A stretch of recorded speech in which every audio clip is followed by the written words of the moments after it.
Welcome, fellow horror hounds, and welcome to the latest episode of Talking Stalk, your unholy home for horror. I'm your host, as always, Barry, and I'm joined today by my corrupted co-host, the diabolical Darren. As always, happy to be here. And today's focus is going to be on a movie from 1964, and it probably is my all-time favourite giallo, directed by the one and only Mario Bava, the Italian godfather of horror, and that is Blood and Black Lace. Now, I didn't realise it was your favourite. Yeah, it's Blood and Black Lace is possibly my favourite. You know, films like Deep Red, Bird with a Crystal Plumage are certainly up there, without a doubt. But this is a movie that I just love. You know, this obviously, as I said, directed by Mario Bava. The year prior, obviously he directed The Girl Who Knew Too Much, which is often credited, isn't it, as being the first true giallo. I think so. I think The Girl Too Much is the first one that I can properly remember. That there's been other films, and I think there's been one in the 1940s called Obsession. Yeah. And there's other films in the 1950s. But I truly regard that as the first giallo. But he did do the telephone segment in Black Sabbath, but I think that came after. Yeah. Obviously, with The Girl Who Knew Too Much, very Hitchcockian. I mean, even the title of the movie, you know, an allude to Alfred Hitchcock's The Man Who Knew Too Much.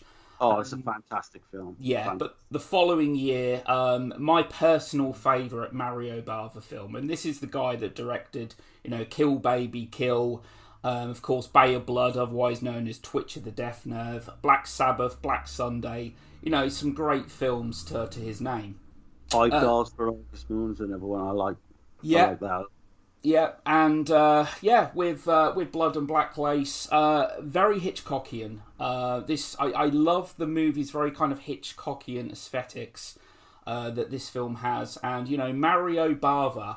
I do believe that this was actually his first. He'd actually attempted on several occasions. He directed several films aimed at foreign markets, including Black Sunday, Eric the Conqueror, Girl Who Knew Too Much, etc. But basically he went from producer to producer for most of his career, and from what I understand, with Blood and Black Lace, the original working title for the film was actually known as The Fashion House of Death. Right, and it was also called Five Women for the Assassin? It was, yeah, that was killer. another alternate title, yeah, a working title. Now, the company that actually helmed had only produced 4 films prior to this, and they had actually made a minor contribution to Black Sabbath. And with Blood and Black Lace, as I said, I mean, a very influential film, one of the earlier giallos, and a film that, in a way, really kind of, you know, whilst kind of paying homage to Hitchcock, if you will, this film actually kind of set the template for slasher movies also. Yeah, to me it's the absolute blueprint giallo film. Yeah. I think you would not have got Dario Argento's Bird with Crystal Plumage had it not been for this film. Yeah, I agree. You got the importance of this film is incredible because you got the first real black glove killer, you know, throughout the film. Yeah.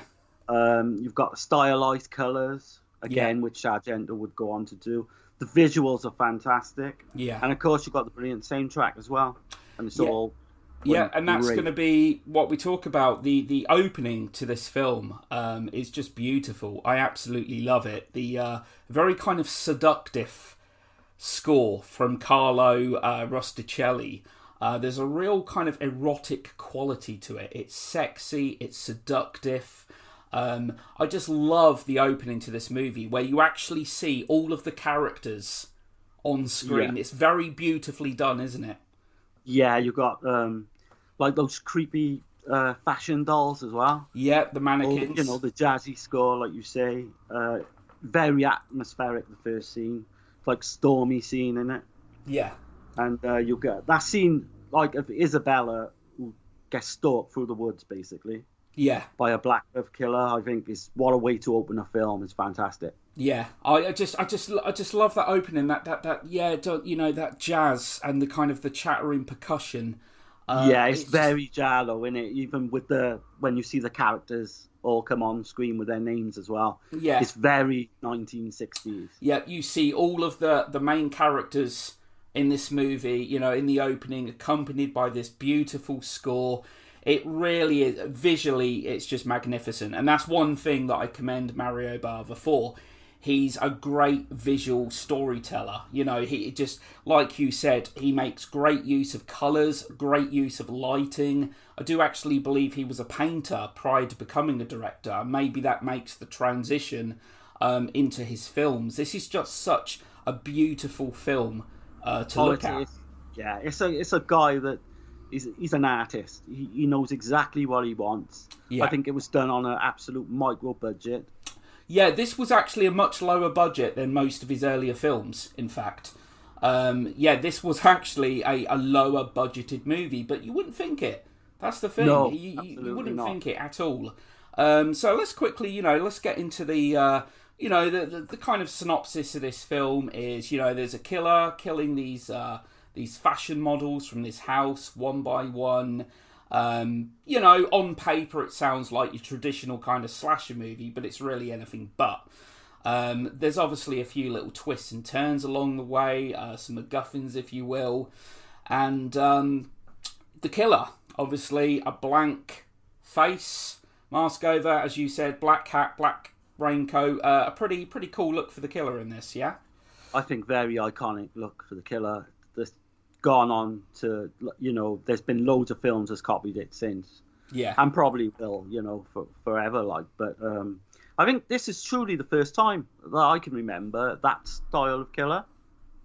Yeah, I mean, It's possible it may have been there the may have, film because before. we have to basically talk about the fact that giallo, the whole giallo, really kind of exists because of krimis, which obviously originate from Germany. Murder mystery films that were really popular in the early 60s, and that's essentially where the giallo was born from. Now, there might actually be some criminals out there with similar looking killers. I've got absolutely no idea. Yeah, that's one subject I've really wanted to get into and watch quite a lot of. Yeah. I have a few of the films, but it's something that I've only really just dipped my feet in. Mm. I want to really go for it and watch a lot of them. Yeah, I think with Crimi, there's so it certainly many had an influence, didn't it? It certainly had an influence on Italian cinema. Oh yeah, yeah. And then you can say like giallo had an influence on the slasher cinema. Yeah, It's like stepping stones to everything. yeah. But yeah, the Crimi film, I think there was one called The Fellowship of the Frog. Mm. There's all these weird titles. I think obviously giallo films, Yeah, pinched a little bit. certainly borrowed from that. Yeah, we've said before how unique many Giallo's titles are. They certainly stand out. So yeah, in this movie, let's just say that it's essentially it's a whodunit. It's a mystery. It's a murder mystery. Yeah. So.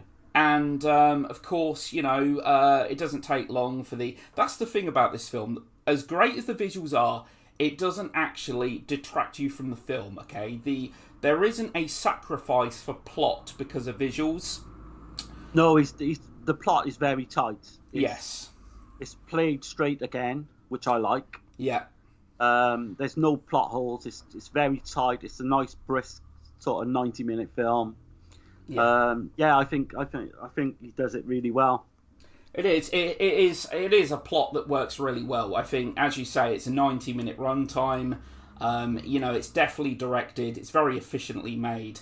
As I said, this film isn't just kind of a run-of-the-mill, by no means a run-of-the-mill slasher flick. There's twists and turns, and getting to what you was talking about, the opening kill of this movie.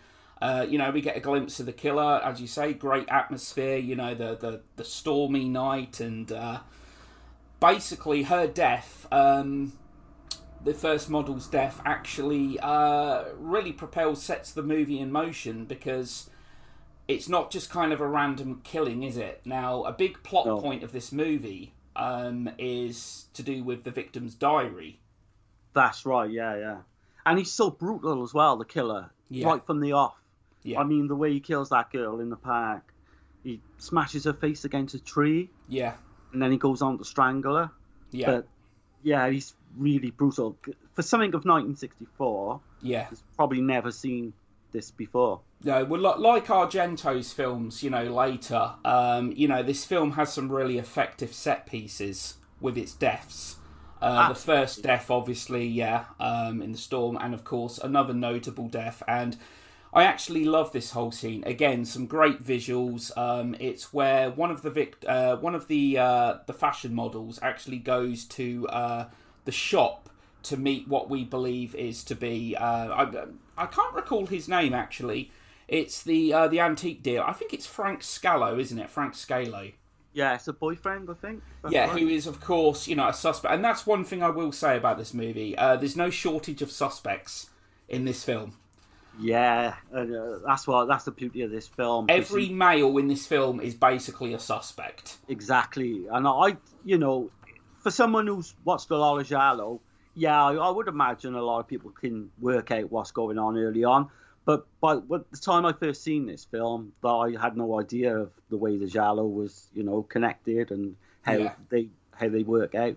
So I yeah. didn't really, No. put two and two together. We'll get into the diary bit. The first victim. We're kind of led to believe, the police are led to believe, and there is actually police work in this movie as well. The police actually do their job in this film. The lead investigator. I can't actually recall his name at the moment. Actually, I but haven't got his name down, but he's very, how can I put it? He's not got a lot of charisma, is he? He's just there. yeah. But yeah, in this film, obviously, you've got Cameron Mitchell, a very established American actor in this movie, who'd actually worked with Bava before. Apparently, they had a very close, good relationship. He absolutely loved working with Mario Bava. He's actually the fashion house manager in this film. You've also got Eva Bartok in there as Countess Christina. Who I think carries the film. I don't. I think she is like the main, main plus side of the acting in this film. Yeah, and this is a film that certainly, she garnered a lot of attention for, and of course the dresser, Marco as well. Again, a strong suspect. In fact, he's probably the first suspect in the movie. With the death that occurs outside, he comes in just a couple of minutes later, holding his neck. Yes, Definitely a suspect. He's got this very nervous disposition, like something's not quite right. We see him taking tablets, and the movie certainly points a finger towards him. And of course, the antiques dealer, Frank yeah. Scally. Basically, I think every character in this film at one point is a suspect. Yeah. Well, there's And I actually a think, moment, isn't there, involving the diary that they find out that there's a diary. They uncover the first yeah, victim's diary, and every single character looks with this really guilty look on their face. exactly, because this girl who wrote the diary has the dirt on all of them. Yes. There's scandal, there's all sorts going on, and she's got it all written down. Yeah. And as Randy said in Scream, everybody's a suspect. And pretty much everyone in this film is a suspect. It's just the look of their faces, upon the discovery of this diary, everyone looks guilty as hell.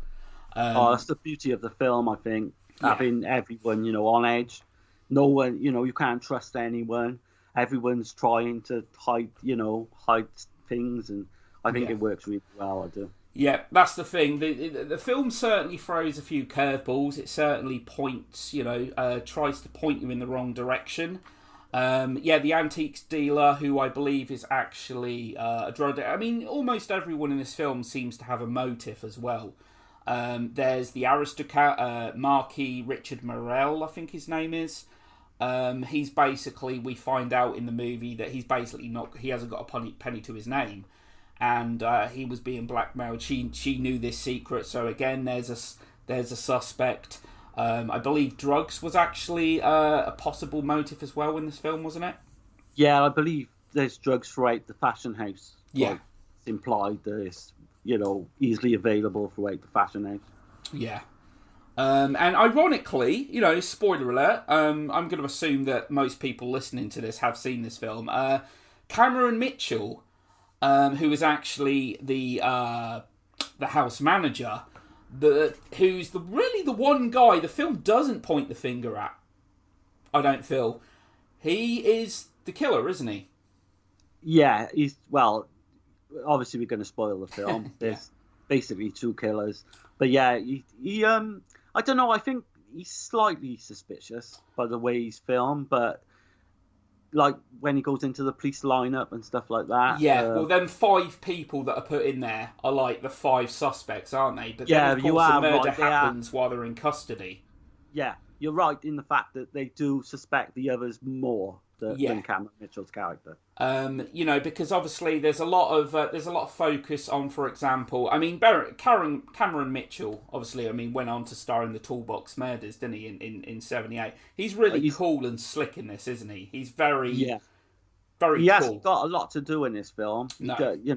And I heard that he was paid in the weekly by a suitcase full of money every week. Yeah, I read that. Yeah. So obviously the tax man was not involved in that. No, He was quite a big drinker and quite a big gambler. I remember thinking about. But he's done one of my favourite films ever. He was in The Silent Scream from 1979. Yeah. Kind of a psycho-style slasher. Mm. I think anyone who hasn't seen that film, if listening to this, then certainly write it down for the future. Like, yeah, I haven't actually seen that myself. Toolbox Murders in '78. Not a fan of Toolbox Murders, I have to say. I like the Toolbox Murders. I wouldn't say I love it, but I did like it. He was in Night Train to Terror. Yeah. Have you seen a film called The Demon from 1979? I have, just the once, and again, that was a long time ago. It's a real forefront to the Nightmare on Elm Street films, because the guy's basically got a claw, like Oh right, glove. Yeah. That's an interesting film. That's well worth watching to the public, listening. Yeah. If you can track that one down. But yeah. I mean, with this film again, like getting to kind of the set pieces and so forth. Where she actually goes to meet what we believe to be Frank Scallo, and of course it's a ruse to get her there. The focus for the film comes from the fact of the killer is trying to get hold of that diary. That's the incriminating evidence, and each of the people have to be bumped off, and she goes to, and it's a great kind of, again, it's a scene that's very much kind of at home in a slasher movie as well. It's very kind of a stalking cat and mouse scene, and it's just accompanied by brilliant lighting. We're in this shop with all these antiques and so forth, and it's just the lighting, them neon lights that are going on. It's great. And the shadows, fantastic. And of course, kills her with like a claw type thing. Yeah, it's I believe it's some type of a medieval weapon that she actually basically gets smashed in the head with. So do you think that was a link back to Black Sunday then? Because with the witch in Black Sunday, she's killed in the face with like these spikes. I'm sure that's a little nod to it. Yeah, it could very well be. And then I think one of the another highlight death in the movie as well. And I believe it took about 4 hours or so to actually apply the makeup for when we do actually see her corpse later on in the film. It's the woman that's obviously taken, abducted, and she's actually her face is put in that kind of hot. I'm not sure what you'd call it actually. I'm not sure what it is. They call it a poker in the film, but it's obviously not. It reminds me a lot of the scene from the Splinter in the Eye scene from Zombie. Yeah. Where you've got, the anticipation of her head going towards this, hot, poker or whatever it's called. Yeah. But it reminds me a lot of that. Yeah, it's pretty. Again, the fact that this was released back in '64, it really is sadistic. The murders in this film are generally, we get a drowning, we get, an impalement with that weapon we were talking about. We get a burning. We get someone being strangled. And of course, the set pieces really stand out in this film, and just the overall mystery of it as well. Because obviously there's another shot that I really like in the film as well. I can't recall what character it is now. They're on the telephone, and we actually see a shadow in the background of presumably what's we're led to believe is the killer. Yeah, And we just yeah. get that shot. They're at the forefront of the camera, and we see a shadow in the background. That's yeah. That's basically what the film really does well. It's all about mood, atmosphere, shadows, bright red lights. You know, it's a Yeah, strong red light contingent as well, which yeah, we said in our past podcasts. You know, yeah, but yeah, all this was done. You know, way ahead of its time, really. yeah. Way ahead of its time. And I like with giallo and Italian films, we've kind of talked about before, and that I like to see this, in this film, it's a fashion house. These Yes, models, all beautiful women. My personal favourite is actually the first victim, so she's not actually in the film for very long at all. yeah, it's about yeah. But It's a trope that went on to happen, quite a lot.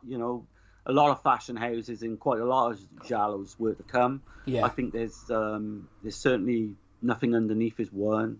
I think there's obviously others that I can't think of at the moment, but it became a bit of a trope. It really did, the fashion yeah. house.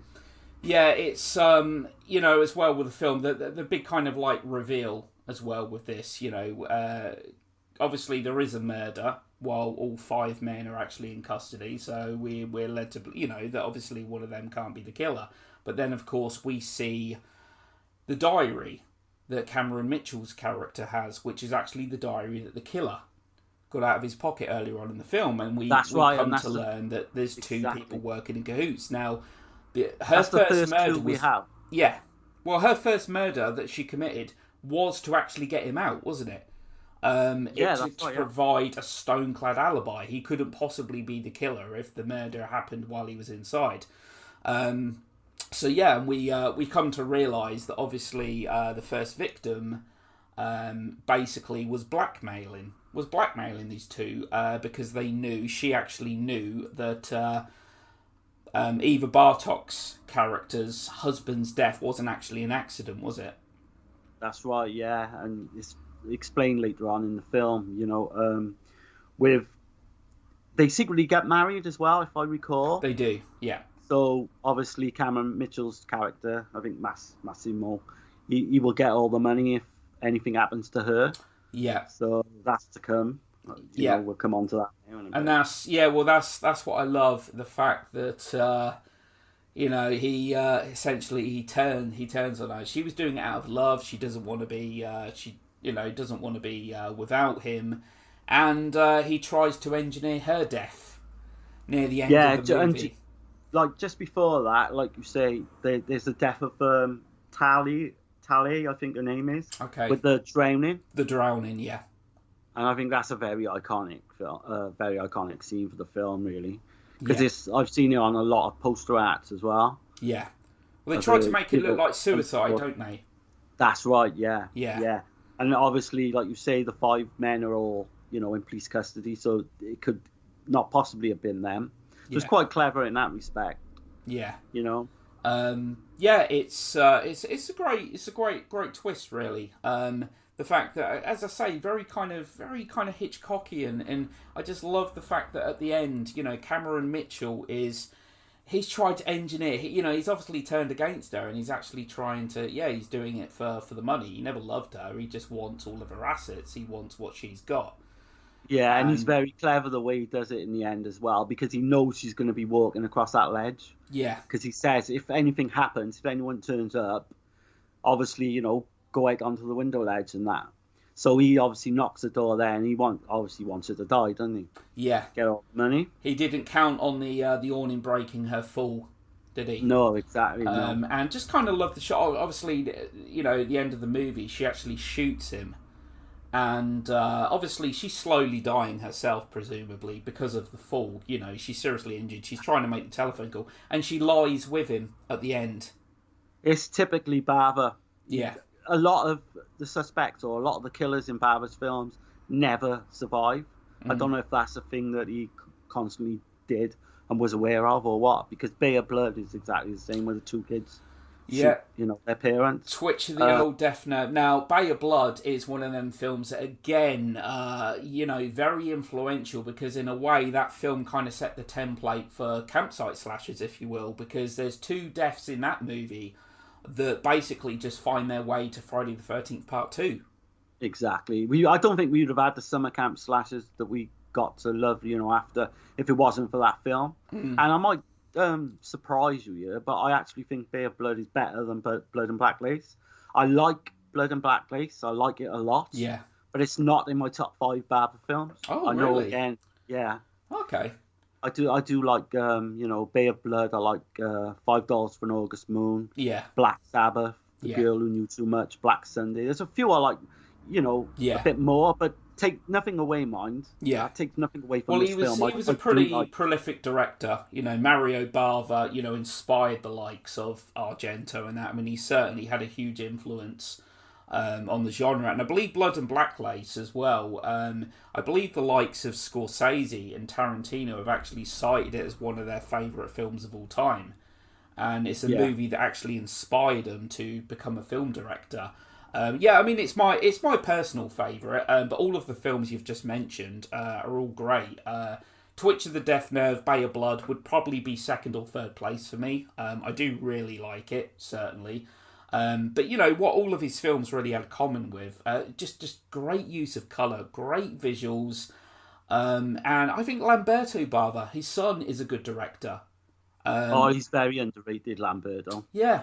I think because he didn't have the, like his dad as well, he didn't have the budgets or anything like that. He didn't have the budgets of, say, like an Argento. Yeah. But Lamberto Bava is a very good, director who needs to get a lot more, recognition than what he does.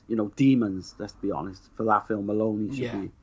It's just like the way Mario Bava, filmed his film, like Argento would go to do. There's a lot of kind of artistic merit to his movies, I like that shot. It's a long, lingering shot, and then it kind of zooms into the corpse, and then we just see the corpse dragged off behind the wall. Oh yeah, it's just so beautifully shot. I know that Blood and Black Lace, when it came out as well, it was barely reviewed. It didn't actually have a huge amount of reviews, but the few critics who did review it, they really praised its stylistic qualities. Well, it flopped in Italy, didn't it? I think it made top 100 highest grossing films that year. It made less than half of this money it was to produce it. But then in America, it was a bit of a success, and they asked Bava then, American producers asked Bava to go over and make films in America, but he was very much a homebody, like he didn't want to leave Italy. Yeah. So he could have become even bigger than what he was, Yeah. I mean, I know some of the reviews and that, Leonard Maltin, I believe, big film critic and that, gave the film 1.5 out of 4 stars, saying it was stylistically efficient, but a wooden plot and all that. I mean, I disagree. I really disagree. I think it's a well put together film. I think it's well before its time, really. Yeah. I don't know when that review. I think he was like an 80s reviewer, was he? If I remember right, Leonard Maltin, really kind of hit the big in the 80s and that. But yeah, as you said, this isn't a film that was really a big commercial success or anything like that. It's not a movie that's overtly sexual. It's not a film that's. Certainly, I think for its time, some of the murder set pieces are pretty hardcore for their time. I think this is some parts of this is even more violent than some of the later or certainly giallos that come 6-7 years later. So I think the kills in this might even be more violent than the bird with crystal plumage. It's certainly on a par. The sadistic nature of them are, especially with the burning scene. Yeah. Blood-wise and that, there's a lot less blood. There isn't much in the way of blood in this movie. There's, it doesn't need to be. It's like with the burning and that, you don't really have to see it. You know exactly what's going to happen. You know what's happening. It's all how it's filmed. Texas Chainsaw Massacre as well being, Texas Chainsaw Massacre is a great example of a movie that manages to be disturbing. And, I mean, the thing is with the Texas Chainsaw Massacre, and I've said this before, the title implies the film is going to be a goddamn bloodbath. That's Texas Chainsaw Massacre. But there's actually very little on the way of blood in that movie. And you'll still have people argue that they've seen, more gore than what they have. Yeah, it just has a raw, visceral quality to it. The way it's filmed, and yeah, Blood and Black Lace. I think again we get a great looking killer in this movie. They like chopping, don't they? Do you remember in the film? Like, there's quite a few karate chops they do. Yeah. I love that. The use of the two killers has been used before this as well, or? Interesting question. If it had, I'd imagine it probably would have been in a Crimley. Yeah. This is the first, because it's probably something nobody would have seen coming. Exactly, it's the first I can remember having two killers. It's obviously something that's been done many times since. I think the best it's been done since is Scream. I honestly think the two-killer reveal in Scream was great. When it turns out that Billy Loomis, who we believe to have been killed by Ghostface, turns out to be actually one of the two killers. I thought that was a great twist that I'll admit I didn't see coming upon first-time viewing. I don't think anyone's seen that coming first time. No. And it's such a it's a unique movie because you never get that experience back. No. The thing is now, though, it's become the norm, because 3 of the 4 Scream films have utilised a two-killer twist. We now go into a Scream film automatically with that notion of, do you know what, there's going to be more than one Ghostface.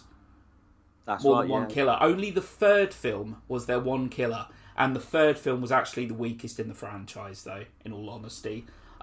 Fun slasher flick, but I felt like the franchise was starting to become a parody of itself at that point. Yeah. But getting back to Blood and Black Lace. I think I love the look of the killer in this film. I like the mystery aspect of it, and obviously the film isn't as clear cut as we're kind of led to believe. We think, because obviously they say in this film, don't they? I mean, the police believe it's a sex maniac on the loose.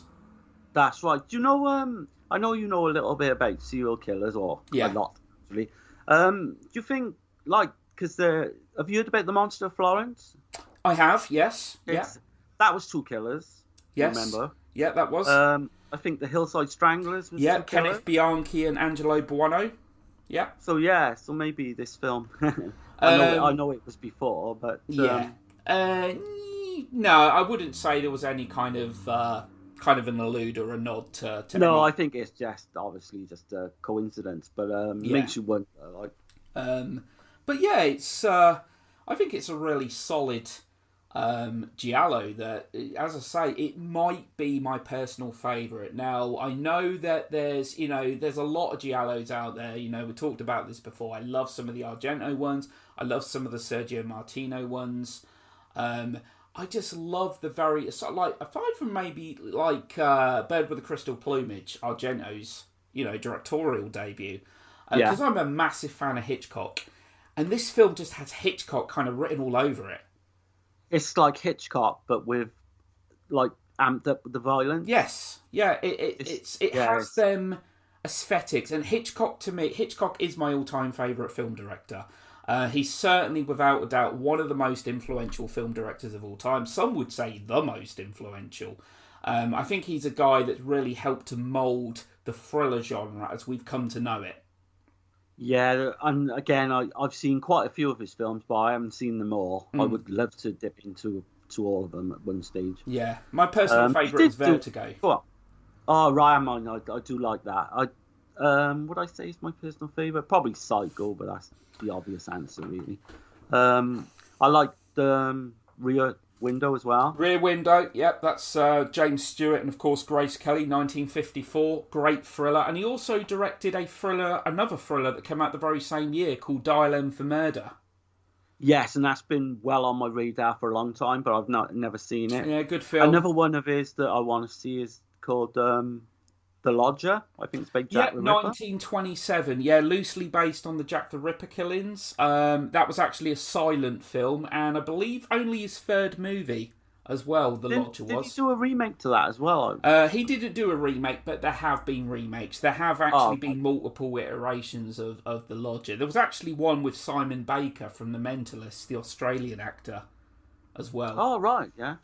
But yeah, The Lodger, again, what I love about The Lodger is a film that basically contains a lot of the themes that become very prevalent in a lot of Hitchcock's later movies. Right. Okay. Yeah, it's basically a case of kind of mistaken identity. The killer is obviously loosely based on Jack the Ripper. They're known as the Avenger in that film, and their victims are blondes. And for anyone that knows Hitchcock well, Hitchcock had a penchant for blondes. I'm not sure if you know that. Yeah, was it Tippi Hedren? Hedren, Kim Novak, Janet Leigh. Hitchcock actually said that blondes were superior. In his eyes, he loved blonde women. It's so much so that I think he didn't he like fall in love with one of them, and there was a bit of trouble. Or Well, I'm not going to go too much into it because it's not for me to say, because Hitchcock's not here to defend himself. But there's been a lot of rumours over the years that apparently he'd made sexual movements on the likes of Tippi Hedren and so forth. Yeah. Right. All right. But from what I understand, he was in love with his wife. From what I can tell, he was, his wife had a big say in a lot of his films, in fact. It was actually his wife's idea, and I'd love to do a podcast on that at some point, Psycho, which is kind of the granddaddy of contemporary horror films, is that it was her idea to kill off Janet Leigh sooner in the shower than what Hitchcock wanted. Right, that was revolutionary for his time as well. It was, to kill off your lead star, like just over a third of the way through the film. Nobody would have seen that coming. See, I wouldn't mind covering the Psycho films some stage. Yeah, I definitely love to do Psycho. Such an iconic movie, and I think Psycho's a film that played such an important part as well, because prior to Psycho, and like Peeping Tom, which came out the same year, 1960, we had horror was generally monster movies and alien films. Generally, 95% of horror movies were monsters, aliens. What Psycho did was put horror into a contemporary setting. A monster living behind closed doors, the human psyche, if you will. First time ever, I think it was actually, what's your thoughts on Peeping Tom? Because I've tried watching that film a couple of times now, and I just can't get into it, and I don't know what it is. No, you're not the only person to say that. I love it. I fully understand why some people don't. It's a very slow-burning film. It's very much a character study. Very controversial for its time. That movie effectively ended William Powell's career. Michael Powell. But if you think about it, it come before Cannibal, Holocaust, in terms of like that Blair Witch Project style. Yeah, it has a very voyeuristic, sadistic quality to it. To be released in 1960, that was shocking. Did it come out before Psycho or? Oh, that's a good question. They both released same year. I'm not sure of the months. Right. I don't know what month Peeping Tom came out. Because Peeping Tom's a film I really want to love, and I don't hate it, but I just find it a chore. Well, it was completely reviled by critics when it came out for its very, voyeuristic, misogynistic depiction, if you will. But it's now gone on to become a classic and a really important piece of British horror cinema and that. But no, I can fully get it. I can fully understand why some people don't take to it. I can get it. I don't think it's one of them films that's easily accessible, if you will.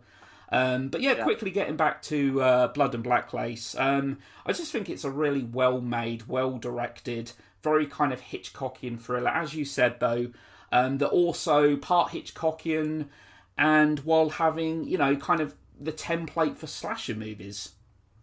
I think so, yeah. I would say, to me, I would put it as the forefront of all the films, the slasher films, because I don't think we would have had them if it weren't for the likes of this, or, that one segment in Black Sabbath. Black Sabbath, which is a great segment. But I would, anyone who's listening to this podcast has probably seen this film, I would imagine. But if you haven't seen The Girl Who Knew Too Much because you weren't quite sure with it being black and white, or I would highly recommend that one. For me, that's his best film for me. Yeah, The Girl Who Knew Too Much. It's a solid film. It's a really good giallo, and it's a movie that really kind of set the template for future giallos. I mean, Bird with Crystal Plumage is a film that popularised him, but The Girl Who Knew Too Much is the one that kind of laid the groundwork. Yeah, it's probably started the old, genre. Yeah. And I think he just took it one step further, even more with Blood and Black Lace. The Girl Who Knew Too Much, though, yeah, definitely recommended. John Saxon's in there, American actor, sorry, who also, I mean, he worked with Bava and he worked with Argento because he was in Tenebrae, wasn't he? Yeah, he's a top class actor, wasn't he? I'm not sure if he's passed away. He did. He actually passed away last year. Yeah, or the year before. I think it was last. It might have been the year before, but I'm pretty certain it was last year. But of course, you know, Black Christmas and Nightmare on Elm Street. Again, one of my favourite 70s horror films there, and one of my favourite 80s horror films. Yeah, he had good films in every 60s, 70s, 80s, 90s. Yeah. You know, I think he was working right up until he died, or certainly, recently. And let's not forget, he was in Enter the Dragon, which in my opinion, is Bruce Lee's best film. He starred alongside Bruce Lee. Just quickly as well, one other thing I wanted to quickly say regarding Blood and Black Lace as well. This film had quite an international cast. There was quite a few Italians in this film, obviously. A few Americans, Germans, there was a French actress, and of course Eva Bartok is actually Hungarian born as well. I mean, that's quite an international cast, isn't it? Yeah, I wasn't aware of it being Hungarian. And I did look up the filmography, and there's nothing really, any giallos or anything like that on the filmography, which I'm surprised and a bit. I'd like to have seen her in a few more. Well, I think she was known at the time for her work in something called The Crimson Pirate, which I'll admit I've not seen. And apparently, Bartok actually kept her distance from the rest of the cast. She had her own makeup room. And had the cast and crew often having to wait for her on set. Is that because you think she thinks she's bigger than the others? Now, I can't say because I don't really know, but it kind of sounds like that maybe. Yes, it sounds like maybe she... I mean, I don't know what she was like personally she's an actress I've never really looked up into too much. But it sounds like that she was probably one of the biggest stars in the film and had special treatment. Well, it comes across anyway, because I do think she is the best actress in the film by a country mile, So yeah, I can understand that. Yeah, I mean, also another quick plot point as well, where it kind of points a finger in that. In this film, we learn that, for example, with the car, if I remember rightly, there's an alarm that goes off in the car. Now, the alarm gets turned off after just a few seconds, implying the killer actually knows where the switch is to turn it off. Yeah, that's right, yeah. And that's where, again, it kind of points the kind of finger. It's obviously someone that's been in that car before. And Cameron Mitchell, of course, hasn't he? Yeah, did you get on first time watching, did you figure it out? Now, admittedly, I first saw this film when I was about 15, 16. I didn't. To be honest, I don't think I was really guessing that much. I think I just kind of went with the film. So I don't think I really analysed too much, but... because, I mean, it was released in 1964, so many films have come out since then. So it's like, I think it's really hard to fool an audience nowadays. Audiences are getting more savvy. That's right, yeah. It's hard to, like with twists. I don't know about you, but every time I go into a film now, I'm looking for a twist, subconsciously. Yeah, it's, like you say when you first watched this, back in the days where you just put a film on, not think too much about it, but now...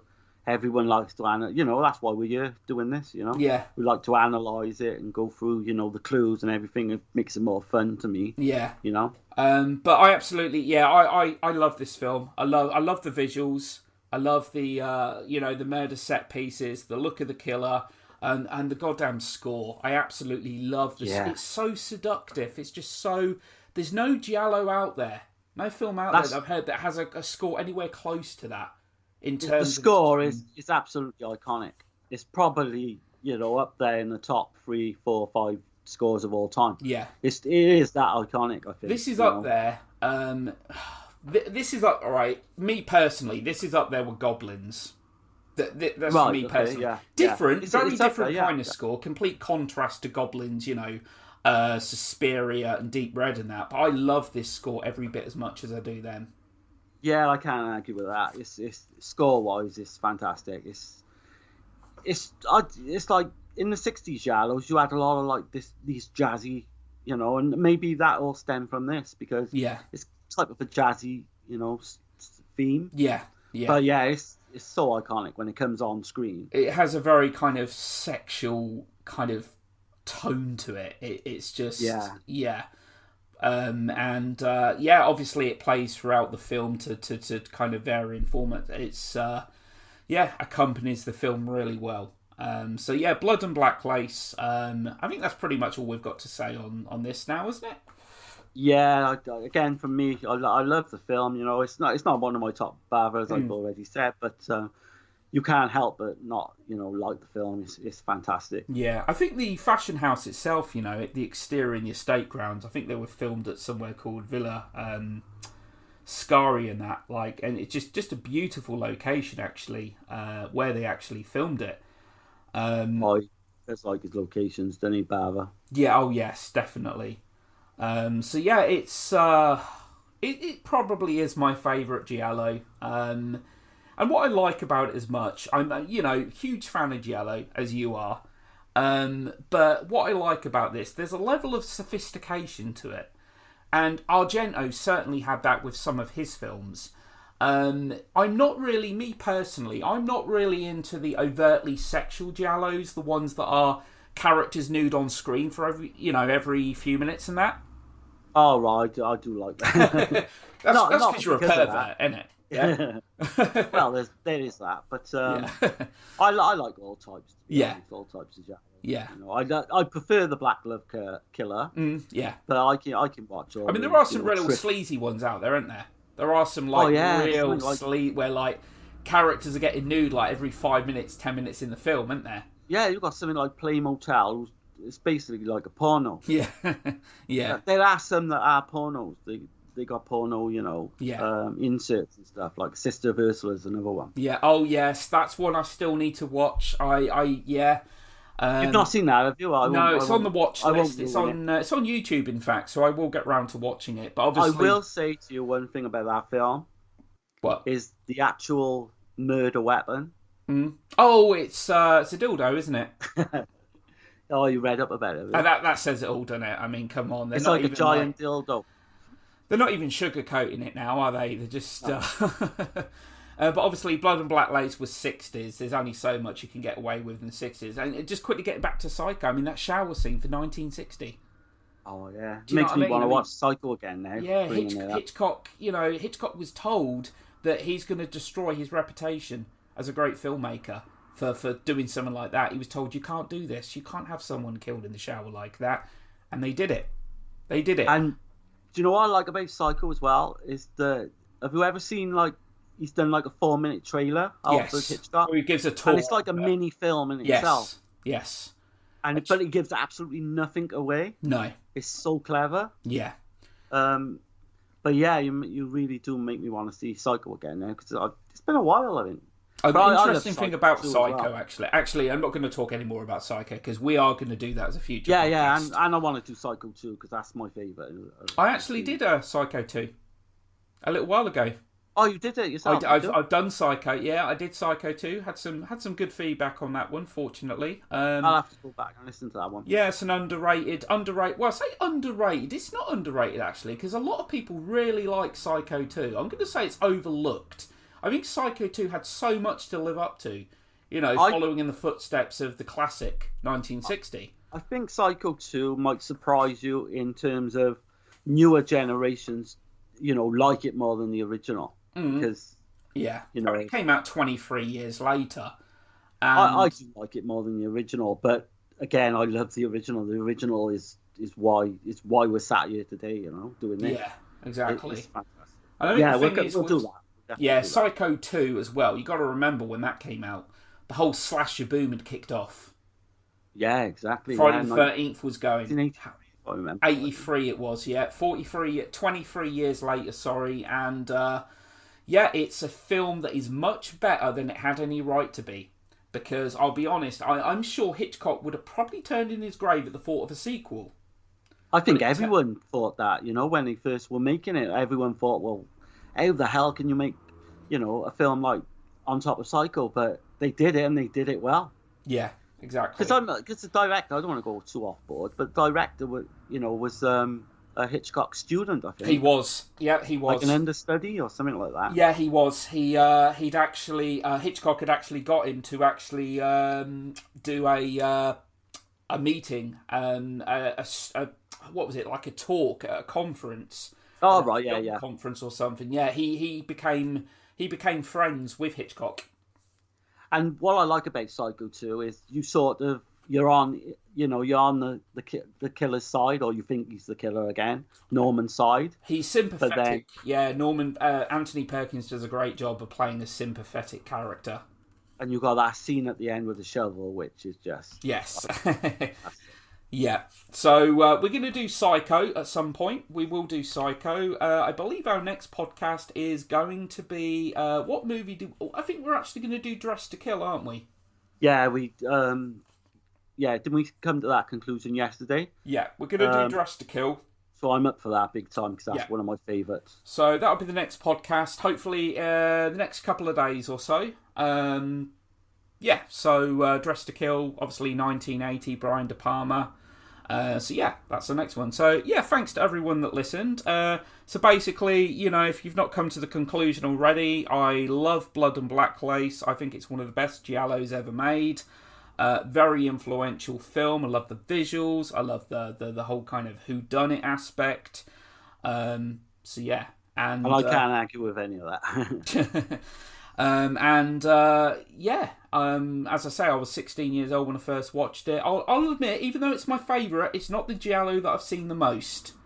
The one that I've probably seen the most is possibly Tenebrae or Deep Red.